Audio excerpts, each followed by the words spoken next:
Доброго времени суток, мои дорогие подписчики и гости моего канала. С вами канал Энергия Таро, а это значит, что сегодня нас с вами ждет очередной расклад. Перед тем, как мы начнем, хотела бы поговорить о нашем втором закрытом канале на Бусти. Слева сейчас появится QR-код, по которому вы можете перейти, и за подписку всего в 299 рублей в месяц смотреть шок-контент и те расклады, которых нет и не будет здесь, на YouTube-канале, потому что YouTube их может заблокировать, друзья. Для этого существует второй закрытый канал.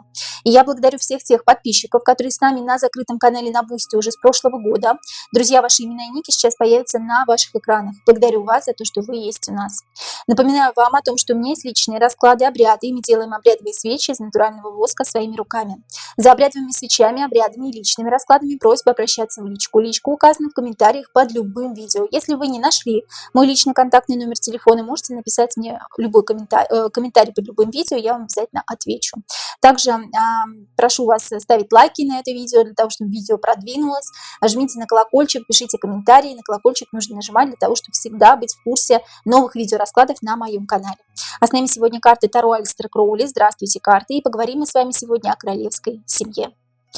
Британская монархия, в частности династия Виндзоров, претерпевает некий кризис, скандалы, интриги и непонятно куда пропадающие принцессы. Все это может нанести серьезный урон их авторитету. Однако, так ли страшен черт, как его малюют, и стоит ли страшиться своего будущего положения, если в дело вступает черная магия? Сегодня поговорим о самых известных теориях, о которых говорит весь интернет. Собственно, вы мне задавали, как мои подписчики мне задавали эти вопросы. И первым вопросом будет, наверное, самый главный, самый важный: какую роль играет королевская династия Виндзоров в управлении этим миром, какую функцию они выполняют. Карты, покажите нам, пожалуйста, какую роль играет королевская династия Виндзоров в управлении этим миром, какую функцию они выполняют, управляют ли они вообще миром, какую роль играет королевская династия Виндзоров в управлении этим миром, какую функцию они выполняют. Защитники, стражи, что-то защищают, что-то оберегают. Выходят младшие арканы. Обратите внимание, да, то, что первой карты не вышел старший аркан, это уже обозначает, что они не являются правителями этого мира, являются только посредниками, что-то охраняют что-то для работы чего-то. Есть какой-то предмет, есть какая-то тайна и какой-то предмет, то, что они хранят, то, что используется для неких ритуалов, для работы чего-то, для открытия какого-то портала, может быть, да, тройка пентаклей. Работа чего-то возобновляется с помощью этого предмета, и они его стражи, они его охраняют. Да, здесь стражи за 7 замками, десятка жезлов, а здесь то, что охраняется в нашей семье, то, что за 7 замками в нашем замке, в Букингемском дворце, возможно, да. И вот как раз принц мечей говорит о том, что принцесса мечей здесь даже, да, здесь женщина является одной из хранительниц какой-то тайны и хранительницей какого-то предмета, как я уже сказала. Причем достаточно давно, из поколения в поколение. Данный предмет по девятке мечей наносит вред окружающим людям, обычному народу.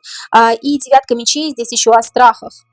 Здесь, знаете, как собирать страхи в одном сундуке. Какой-то предмет хранится у данных стражей, у данных людей, у семьи Виндзоров, которые они хранят в своем замке. А главной хранительницей всего этого является некая принцесса мечей, женщина, которая давным-давно охраняет этот предмет, который приводит в страх и в ужас весь народ. То есть с помощью этого предмета они управляют страхом и негативными какими-то эмоциями народа. Вот кем они являются и какую роль они выполняют на самом деле. Хорошо, а кто из ныне здравствующих членов королевской семьи на данный момент является их лидером? Я вижу здесь какого-то охранника, который никого не подпускает к этому предмету. Это принцесса мечей, которая является именно охранником, не главным человеком в их семействе. Поэтому сейчас спросим, кто из ныне здравствующих членов королевской семьи на данный момент является их лидером. Именно лидером. Понятно, что они что-то там охраняют. Какой-то философский камень из Гарри Поттера. Кто из ныне здравствующих членов королевской семьи на данный момент является их лидером? Распределены ресурсы. Ресурсы, которые скоро закончатся, запасы ресурсов заканчиваются. Ощущение такое, что я не вижу здесь карты двора. Здесь нет главного, здесь нет лидера. Они вообще не являются управленцами, друзья. Они, как знаете, как мушкетеры, один за всех и все за одного. Здесь они в связке, в какой-то связке, причем достаточно давно по шестерке дисков. И какие-то ресурсы у них сейчас заканчиваются. Двое, кто состоит в браке, являются не то чтобы лидерами, а являются главными исполнителями, скажем так. Лидеров нет в королевской семье. Везде выходят младшие арканы, друзья. И только одна принцесса мечей, охранник некого философского камня, который они охраняют для каких-то ритуалов своеобразных над людьми. Здесь нет лидера. Есть ли лидер в королевской семье? Еще одна карта. 20-й старший аркан «Страшный суд» или карта «Время». Говорит, что время покажет. Карта переводится как «Время» в Алистере Кроули, не как «Страшный суд». И говорит о том, что время покажет и время поменяется. Меняет местами династию. Династия уходит. Такое ощущение, как будто не будет скоро Винсдоров, да? Либо не будет вообще, либо они не будут управлять главными управленцами, скажем так, Великобритании. Главным держателем британской монархии. Вот о чем здесь речь, друзья. Нету лидеров у них. Есть только клан, который один за всех и все за одного, и что-то они там охраняют, вот для этого они нужны. Есть такая теория, что аристократы, в частности королевский род, обладает голубой кровью. Вообще понятие «голубая кровь» пошла от поверий о совокуплении женщин королевских кровей с демоническими сущностями, дабы первые могли выносить в чреве своем гибрида с чистой голубой кровью после слияния с инфернальными сущностями, соответственно, и проведением определенных оккультных обрядов. Вопрос: являются ли члены королевской семьи гибридами людей с инфернальными сущностями? Являются ли члены королевской семьи гибридами людей с инфернальными сущностями? Действительно ли с женщинами из королевских семей совокуплялись настоящие демонические существа, дабы образовать идеального гибрида с голубой кровью? Причем голубой – это понятие фактическое, не мифическое какое-то. Являются ли члены королевской семьи гибридами людей с инфернальными сущностями? Смешивание кровей, влюбленные стоят на пороге выбора, и, собственно говоря, происходит слияние людей из разного мира, что приводит к каким-то утратам на земле. Рождается кто-то, как, знаете, как приход Антихриста. Да, принцесса жезлов, карта солнца, осознание и карта принца кубков. Принцесса жезлов и принц кубков на данный момент являются детьми не от этого мира. Причем, обратите внимание, что королева и король изображены на карте, влюбленные, слияние королевы и короля и какой-то еще инфернальной сущности. Они стоят на пороге выбора, и происходит какой-то ритуал, после которого рождаются двое деток женского пола и мужского пола. На данный момент, как раз-таки, насколько я помню, у принца Уильяма и у принцессы Уэльской есть и девочка, и мальчик. Там еще один мальчик, по-моему, есть. Да? Здесь слияние разных кровей, которые приводят к каким-то масштабным трагическим событиям в мире. Солнце как путь просветления. Здесь у нас указан в Алистере Кроули путь просветления к высшей расе, стремление к высшей расе. Это, знаете, как Гитлер и фашисты стремились к высшей расе. Вот здесь вот девочка и мальчик уже родились. Девочка и мальчик с необычной голубой кровью. Принц кубков здесь даже показан как принц голубых кровей. Здесь какой-то мальчик не такой родился. И он родился, он уже есть. Как, знаете, как приход Антихриста. Правда ли являются гибридами? Да, правда. Проводят ли обряды черной магии в Букингемском дворце? Проводят ли обряды черной магии в Букингемском дворце? Проводят ли обряды черной магии в Букингемском дворце? Есть какое-то место определенное во дворце, да, шестерка мечей, где сходятся с разных концов света сходятся разные сущности, как какой-то крест или как какой-то перевернутый крест, да, вот здесь даже показана шестерка мечей, как алтарь какой-то, именно в Букингемском дворце, так как мы сейчас спрашиваем о нем. Место схождения разных сущностей, разных существ и людей в том числе, и гибридов в том числе, да, как какой-то алтарь именно во дворце. Да, как переносит в другое измерение. Карта башни и карта десятка, 10-й старший аркан колесо фортуны. Переносится в другое измерение. Принц мечей. Что-то, как, знаете, свою кровь нужно пустить для того, чтобы произошел этот обряд. Нужно пустить свою кровь для того, чтобы произошел определенный обряд, и чтобы разверзлись врата какие-то, врата ада, хочется сказать. Здесь действительно проводятся черные обряды, потому что здесь есть два старших аркана, очень таких ярких, по своему выражению. Это карта башня, око следит за нами, карта 10-го старшего аркана, колесо фортуны, когда время замедляется или время, наоборот, ускоряется, мы проходим в другое измерение. Слияние тела и душ. Здесь действительно проводятся черные обряды по карте башни, по карте колесо фортуны. Здесь как черные обряды, которые закрепляются своей кровью. Кубки – это жидкость какая-то, это кровь, есть какой-то определенный алтарь, есть жертвоприношение в виде своей же собственной крови, да, либо в виде крови кого-то еще, потому что принц мечей у нас здесь показан, может быть, кого-то еще в жертву приносят. И здесь есть башни и колесо фортуны. Да, действительно, черные обряды проводятся. А проводятся ли черные обряды за пределами Букингемского дворца, в которых участвуют члены королевской семьи? Проводятся ли обряды по черной магии за пределами Букингемского дворца, в которых участвуют члены королевской семьи? Проводятся ли обряды черной магии, в которых участвуют члены королевской семьи? Королева дисков, король мечей, да. Должны обязательно присутствовать главные виновники торжества, это король и королева, для того, чтобы перейти в другое измерение, десятка пентаклей, получить какие-то блага от высших сил. Обряды проводятся тогда, когда им нужны какие-то блага, тогда, когда им нужна какая-то победа.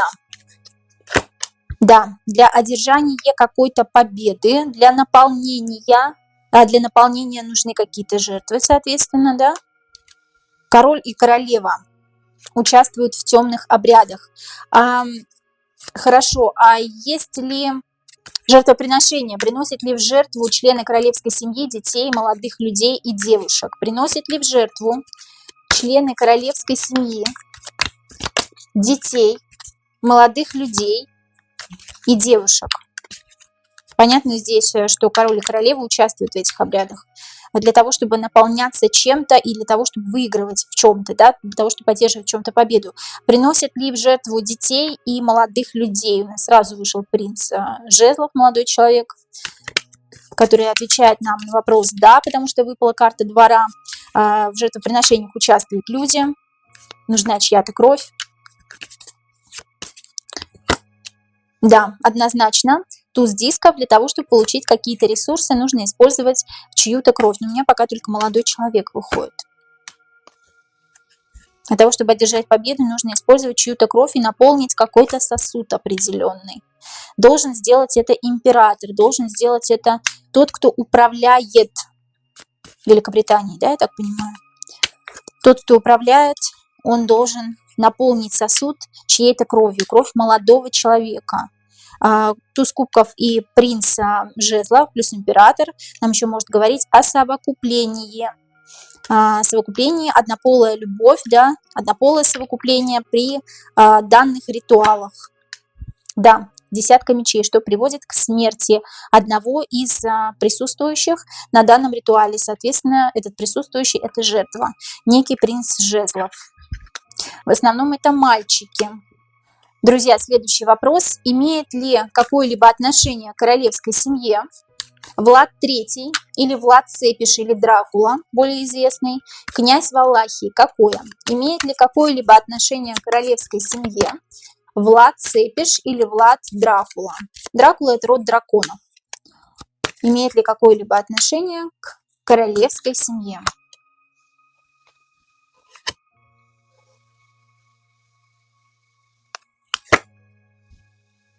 Какая-то инцестуозность событий была в семье, были какие-то инцесты, были какие-то неправильные совокупления.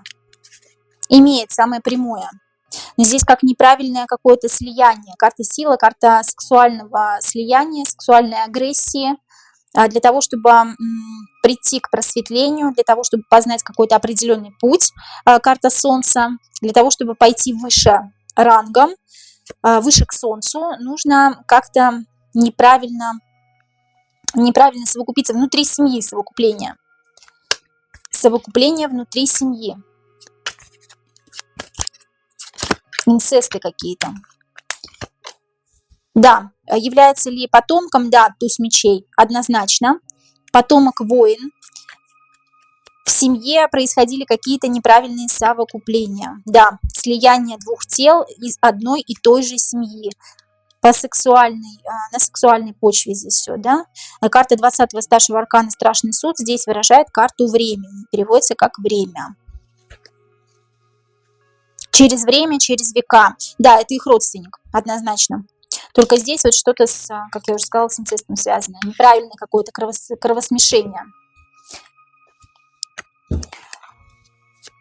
Есть теория, что Россия – это колония Англии. Так ли это?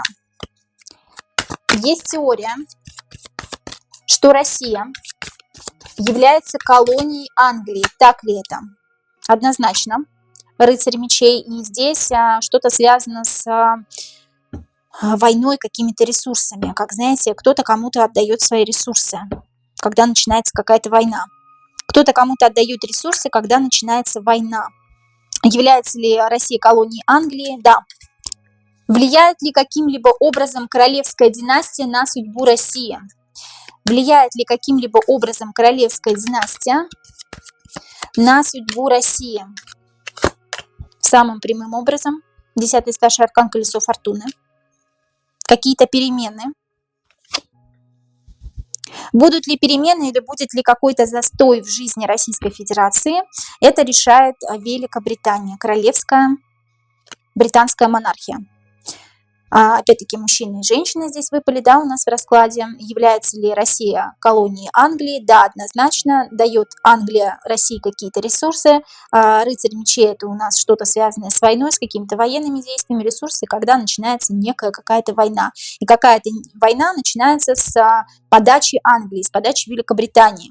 Однозначно, если что-то происходит, какие-то военные действия, какие-то теракты в Российской Федерации, значит, здесь замешаны крупные деньги, королева дисков и десятка дисков, и здесь замешана Англия. Самым прямым образом она влияет на судьбу и всегда влияла на судьбу Российской Федерации. Какие-то перемены, ждать ли перемены или ждать ли какого-то застоя в России, в Российской Федерации, на это влияет Англия, то есть Великобритания. Правда ли, что близок конец династии Виндзоров и их правления? Правда ли, что близок конец династии Виндзоров и их правления? Правда ли, что скоро династии Виндзоров придет конец? Вообще-то да. Пятерка мечей, да, у нас пятерка мечей, восьмерка мечей. Что-то заканчивается, что-то старое уходит в небытие. Нужно поставить на какую-то паузу. Как знаете, поставили на паузу, а потом снова продолжили. Двойка мечей. Знаете, как кто-то из этой семьи перестает править, а кто-то из этой же семьи начинает править, только этот человек отошел сейчас от этой семьи.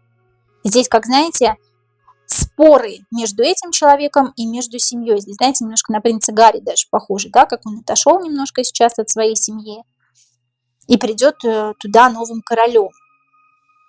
Династия Виндзоров на паузе.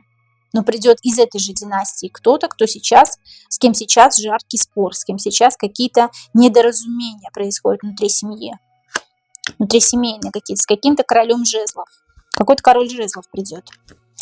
Все начнется по кругу. Ну, как он из этой же семьи, только почему-то мне показывают, что династия Виндзоров не совсем отойдет, она как встанет на паузу. Король жезлов это показано состояние внутрисемейное, состояние такого темпераментное какое-то, да, то есть кто-то с кем-то поругался.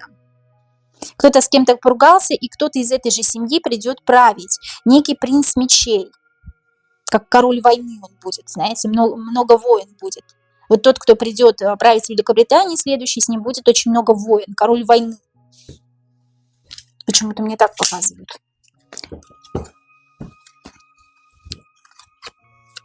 Почему Кейт Миддлтон через несколько часов после родов своего сына Луи Артура Чарльза вышла к народу с ребенком на руках в точной копии платья, которое было надето на героине Розмари из фильма «Ребенок Розмари». Почему она вышла в этом платье? Есть ли в этом какой-то символизм? Напоминаю, что в фильме «Розмари» выносила и родила ребенка сатаны. Кто не видел фильм «Ребенок Розмари» или кто не читал эту книгу, посмотрите, почитайте, очень интересно. Почему Кейт Миддлтон через несколько часов после родов своего сына Луи Артура Чарльза вышла к народу в платье из фильма «Ребенок Розмари», где Розмари родила сына сатаны? Это случайно получилось, то есть это вообще не специально было, или в этом есть какой-то символизм? Почему так произошло?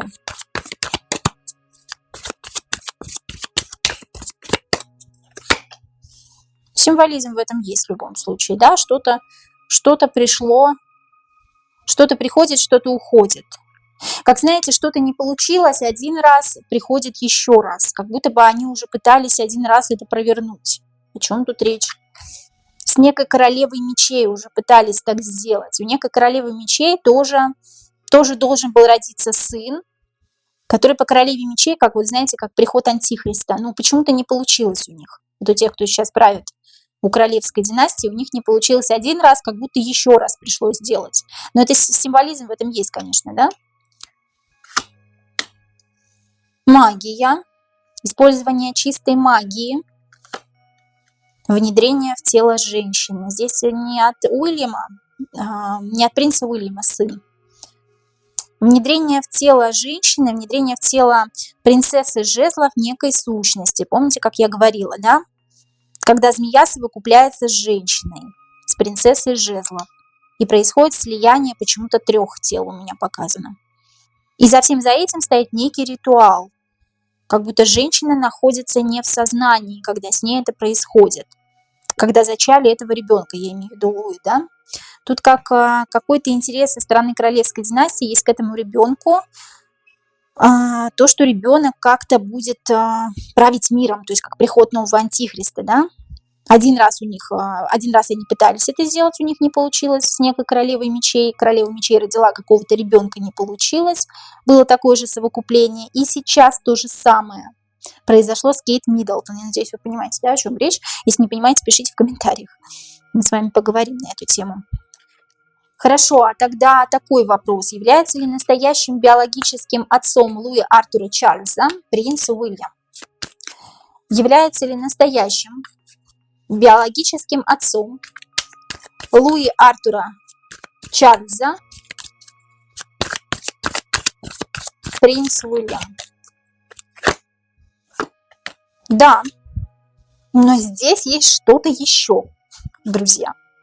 Он является его отцом, однако здесь есть, говорю же, некий ритуал проводился, да, здесь есть еще какой-то ген, внедренный в тело женщины.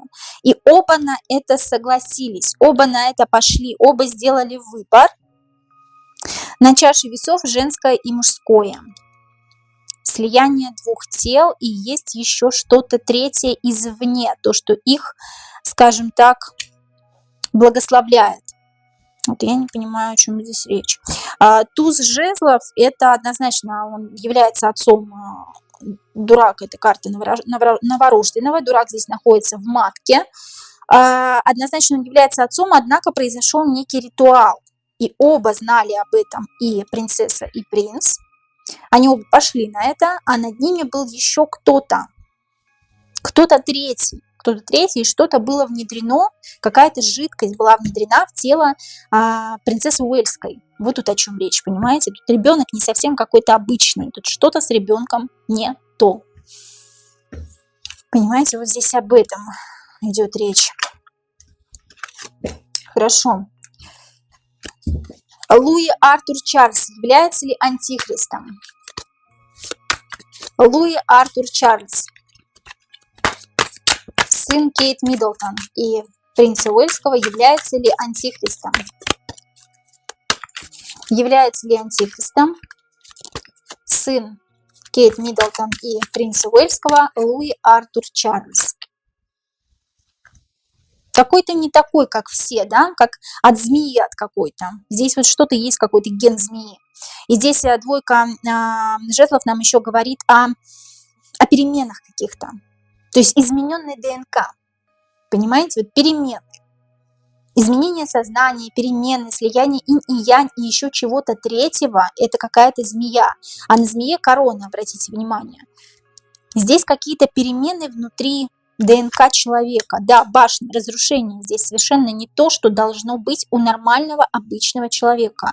Я не могу сказать, что он является именно антихристом, но здесь карта башни выходит, да. Башня — это разрушение всего, антихрист, третье око наблюдает за тобой, но здесь получится у них или нет, вот в чем вопрос, потому что первый раз не получилось. Внедрение в императрицу чего-то неправильного, после чего потом рождается антихрист, ну якобы должен родиться, да? Да, тут рождается антихрист, рождается дурак, рождается новый человек по нулевому старшему аркану, происходит некий ритуал, опять нам показывают, да, шестерку мечей, и рождается принц дисков. Здесь не совсем антихрист, друзья, здесь такое ощущение, что не получилось снова. Не получилось снова, а она нужна была для того, чтобы выносить ребенка. Вот эта императрица, то есть Кейт Миддлтон, она нужна была для того, чтобы его выносить. Опять что-то не срослось. У них такое ощущение, как и с принцессой Дианой что-то не срослось. Там тоже что-то было либо с принцем Уэльским, либо с принцем Гарри. Хорошо, следующий вопрос.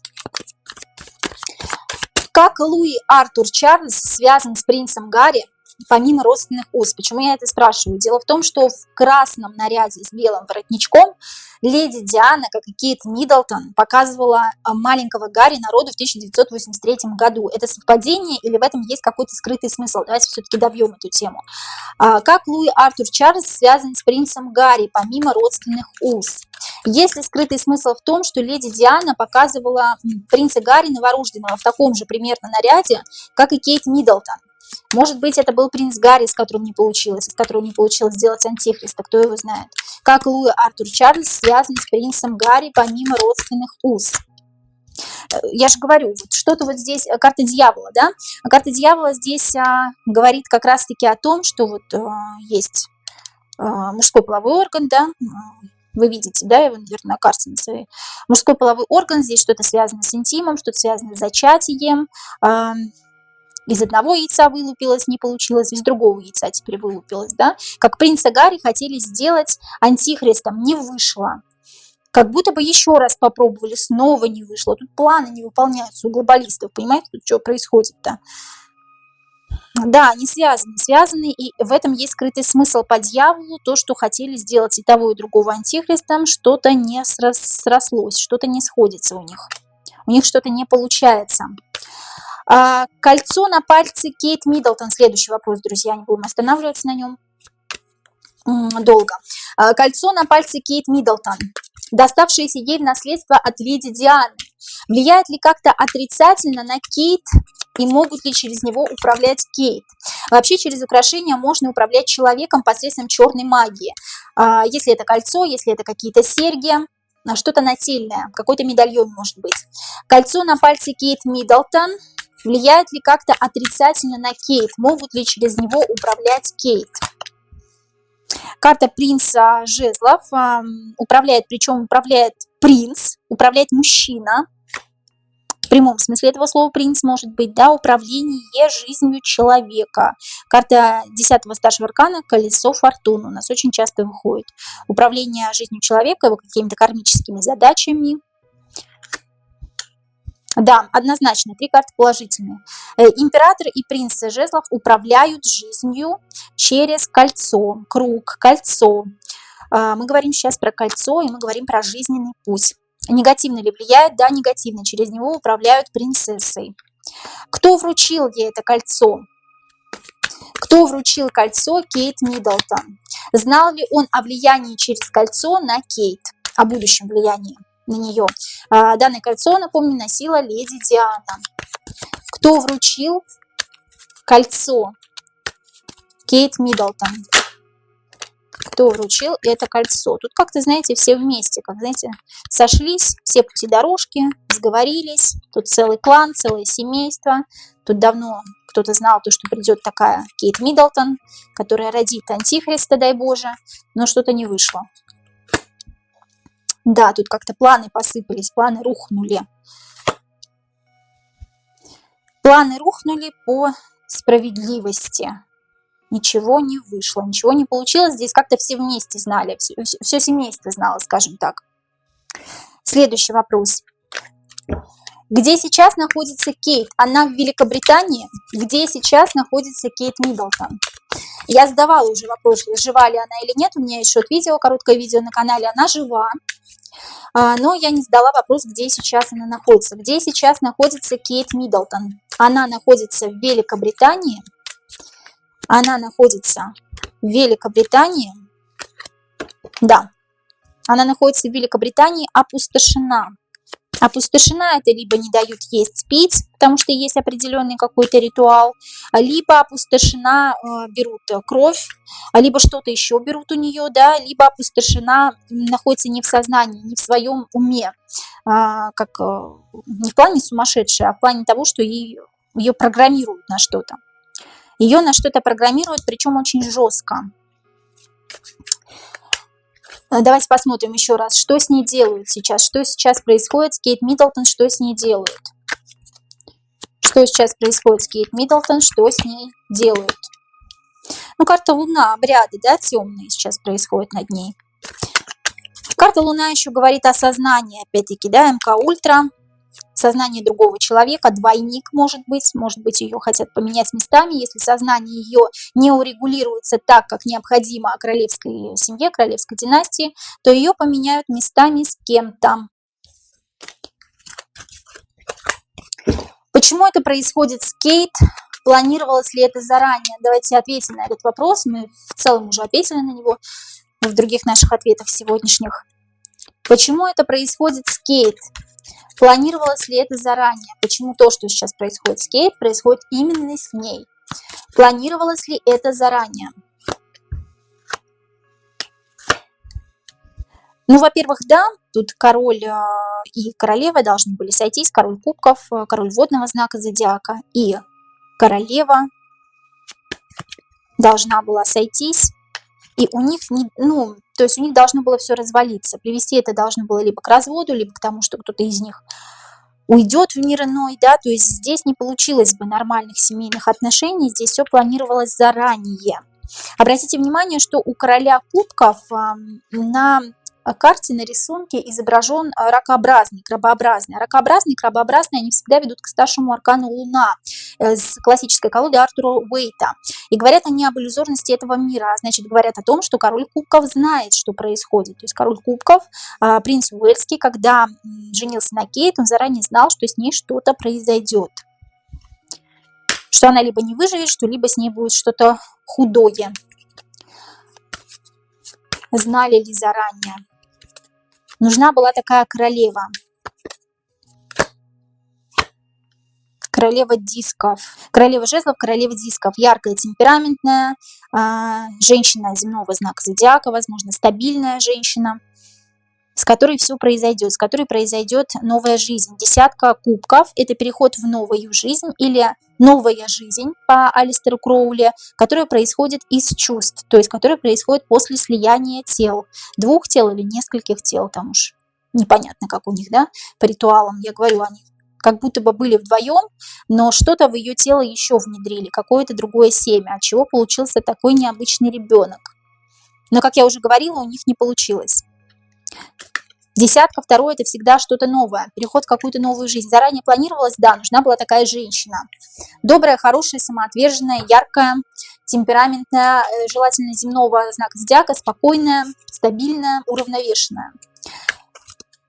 Новость в СМИ о онкологии Кейт и ее исчезновения имеет ли какое-либо отношение к дальнейшему сенсационному выздоровлению Кейт с целью обогатить и продвинуть фармацевтические компании, препаратами и средствами которыми пользовалась якобы Кейт? Понимаете, да, о чем речь? СМИ сказали о том, что у Кейт рак. Новость эта к нам как раз прилетела, когда была трагедия в Крокус Сити Холле в России. Я вам уже об этом говорила в своем видео Крокус Сити Холл, вы можете посмотреть связь Кейт Миддлтон, которая выступала в тот день и говорила то, что у нее рак, и связь Крокус Сити Холла. Можете перейти к этому видео. Итак, новость в СМИ о онкологии Кейт и ее исчезновении имеет ли какое-либо отношение к дальнейшему сенсационному выздоровлению Кейт и целью обогатить и продвинуть фармацевтические компании препаратами и средствами, которыми якобы пользовалась и пользуется Кейт. Для того, чтобы обогатить некоторые фармацевтические компании, придумали историю, что Кейт больна раком, для того, чтобы она потом чудесным образом исцелилась и выздоровела. Правда это или нет? Или это просто утка от конспирологов, скажем так. Правда это или нет? Чистая правда, трансформация. Вроде бы была смерть, вроде бы она была смертельно больна, а тут наступила трансформация. Но я говорю вам уже, да, по карте смерть Кейт будет какая-то не такая. Здесь Кейт придет не та, что была раньше. Карта смерти, карта тройка мечей это доказывает. Да, здесь однозначно смертельная болезнь, страдающий принц кубков. Вполне возможно, что объявит то, что Кейт умерла на самом деле. Здесь был такой момент, что хотели продвинуть фармацевтические компании, но это не самое главное на самом деле здесь. Это не самое главное, просто фармацевтические компании подсуетились, скажем так, присоединились к этой новости об исчезновении Кейт, скажем так. Здесь самое главное то, что объявят, скорее всего, что Кейт нет в живых. Либо объявят ее двойника и действительно скажут, что ее спасли от смерти. Тут два варианта событий, друзья. Якобы страдающий принц кубков. Но тут есть надежда на выздоровление с помощью фармацевтической компании, я же говорю, да. Либо объявят действительно, что она с помощью них вылечилась от онкологии, либо объявят, что она умерла. Но Кейт будет не такая, если она вернется обратно. Кейт будет запрограммирована, опять над ней произойдет какой-то обряд. У каждого человека есть выбор, она сделала выбор бороться с королевской семьей, она сделала выбор неправильный, потому что ее хотят запрограммировать или хотят уничтожить. Если программа не подействует на нее, хотят заменить ее же двойником. Посмотрите. Больна ли Кейт раком вообще? Больна ли Кейт раком? Есть ли у Кейт онкология на данный момент? Есть ли у Кейт онкология на данный момент? Закончим с Кейт на сегодня и перейдем к Карлу и Камиле. Больна ли Кейт раком на данный момент? Больна ли Кейт Миддлтон онкологией? Есть ли у Кейт Миддлтон онкология? Карта мага и карта того, что ее не пускают, 4 стены. Над ней магичат, есть какие-то определенные ритуалы. Онкологию я здесь не вижу. Я здесь не вижу болезнь. Я вижу тайну, которую скрывают за 7 печатями, за 4 стенами и 4 замками. Потому что магичат и делают из нее биоробота. Если биоробот не получится, как я уже еще раз сказала, ее просто заменят двойником и уберут. Потому что она будет невыгодна в таком случае. Хорошо, Карл. Самочувствие Карла III на сегодняшний день. Есть ли у него серьезные осложнения по здоровью? Самочувствие Карла III на сегодняшний день. Самочувствие Карла III на сегодняшний день. Есть ли у него серьезные осложнения по здоровью? Бодр, свеж и весел, но что-то препятствует ему править так, как он хотел бы, потому что он не имеет свободы слова по 8 мечей. Да все хорошо у него, все у него прекрасно, охраняет его, правда, кто-то очень серьезно. В каком плане охраняет? Охраняет от каких-то необдуманных действий, сеет в нем какие-то зерна сомнения по поводу своих домашних, по поводу своих домочадцев. Кто-то над ним берет шефство, кто-то управляет. Он не король, он принц жезлов. Яркий, темпераментный, бунтарь, бывает вспыльчивым. Однако у него есть много препятствий. Это 8 мечей, это 5 жезлов, 10 жезлов. Есть какие-то препятствия, которые отдаляют его от полноправной власти. Он не является полноправным руководителем, если хотите, да, королем. Кто-то над ним берет шефство, а он хотел бы быть выше, чем он есть сейчас. Кто-то сеет зерна сомнения по поводу его домашних, кто-то рядом с ним ему шепчет на ухо, говорит то, что Карл, вот ты здесь не прав, вот ты там не прав, давай тебе я подскажу, как лучше. А он очень управляемый человек, хотя хочет управлять сам. Со здоровьем у него серьезных осложнений нет. Есть только задержка чего-то, задержка чего-то в организме, но это младшие арканы выпали, тут ничего страшного. На коронации Карла III мы могли наблюдать фигуру в черном балахоне, похожую на смерть с косой. Что это было и что она предзнаменовала? Если это было какое-то предзнаменование, друзья. На коронации Карла III мы могли наблюдать фигуру в черном балахоне, похожую на смерть с косой. Что это было на самом деле? И являлась ли эта смерть с косой неким предупреждением? Коронация не показана. Коронация, кто-то третий, какой-то ритуал. Это не коронация даже, а какой-то ритуал был, если честно. Это не похоже на коронацию. Король и королева, коронация, ритуал. Опять черная магия. Карта влюбленных, которые делают свой выбор. Время уходит у кого-то. Надежды рушатся, время уходит. Как знаете, бразды правления в свои руки берет женщина, принцесса мечей. Та, что как раз-таки охраняет что-то. Помните, я вам говорила в самом начале, что-то она охраняет, эта принцесса мечей. Она не является до конца королевой, она не полностью и не до конца вхожа в семью королевскую, но она опережает события и время, обхитрила всех и облапошила всех. И здесь как коронуют не его, а ее, как будто бы. Как будто она является полноправной королевой, а не Карл, понимаете, да? И тут чьи-то надежды рушатся. Почему смерть? Потому что рушится что-то. Рушится полностью британская монархия или рушатся надежды и планы того человека, который вступает на престол, не являясь этим королем полноправным в полной мере. Вот о чем здесь речь, друзья. Это предзнаменование того, что править будет не он, а она, и предзнаменование того, что скоро его может вообще не стать, и может не стать вообще династии Винсоров, как я вам уже говорила, да, но ее как поставят на паузу, ее не совсем не станет. Хорошо. Как Камилла влияет на судьбу королевской семьи? Камилла – это сегодняшняя королева, супруга Карла III, которая присосалась к нему как клещ и никак не отсосется. Еще со времен леди Дианы, бедной несчастной. Как Камилла влияет на судьбу королевской семьи? Как Камилла. И влияет ли она как-то вообще каким-то образом? Как Камилла влияет на судьбу королевской семьи? Принцесса кубков. Своей любовью, своей заботой, хитростью подкрадывается к королю. Медленно, но верно, карта черепахи. Медленно, но верно она становится ярким и необузданным драконом. Маленький дракошка. Скоро она всем покажет свои зубки. В сговоре с кем-то. Кто-то за ней стоит. Кто-то выше нее, кто-то за ней стоит. Сама смерть за ней стоит. Она трансформирует будущее британской монархии. Приводит ее к упадку, приводит ее к смерти в прямом смысле этого слова. Потому что ей так наказано свыше. Потому что ей кто-то управляет, и кто-то с ней работает с ее сознанием. И либо приводит к упадку, либо трансформирует.